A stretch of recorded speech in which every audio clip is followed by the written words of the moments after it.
Making sure documents are accessible is a key part of effective teaching and helps all students as everyone has different learning styles.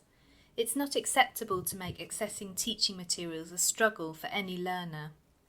As a public sector body, the university also has a legal obligation to ensure digital content delivered via the internet is accessible to all users of its systems.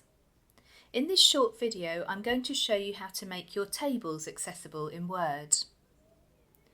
Make sure your table has header cells which clearly explain the content in the table. Don't assume that the nature of the data is clear from preceding written paragraphs. Without a header row, table data is far less accessible to users because when a screen reader reads the HTML or code underlying your table, the header table cells are generally read first before the corresponding data cells to give the data meaning. If you just start typing data into your table, the screen reader cannot convey what the data relates to. Even if you're not using a screen reader, presenting data without headers is poor communication. So add a header row to your table to give the data meaning. A screen reader usually takes the first row of a table to be a header row automatically, but it's worth actively marking or designating your header rows using table tools. To do this, select the top row of a Word table by selecting all cells in the row, then right-click and select Table Properties. In the Row tab, check the box next to Repeat as a header row across the top of each page.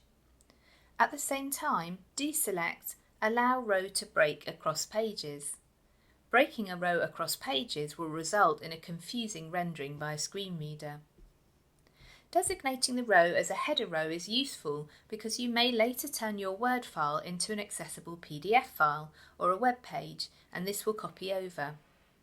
Secondly, to designate the header row, you also tell the Word document to repeat the row headers if the table continues onto another page. That's always handy for clear communication and will also copy over if you transfer this to another file format. In fact, tables with header rows that repeat on page breaks also help sighted users, which demonstrates that creating accessible documents generally means a better experience for all learners. We are all diverse individuals, and the clearer course materials are, the better the learning experience is. If you want to give a bit more information about what the table is about, you can add this at the same time by clicking on the Alt Text tab and entering information there. However, screen readers vary and not all will pick this up, so do check. Another tip is to avoid using tables to change the visual layout of the page rather than to present written data. This will confuse anyone using a screen reader. In general, where accessibility is concerned, it is best to err on the side of simplicity and less complexity is necessary. You can see that this table includes a split cell, where a single cell is split into two. A screen reader will find this difficult to interpret, so it's probably best to merge the cells by selecting both cells, right-clicking and selecting Merge Cells.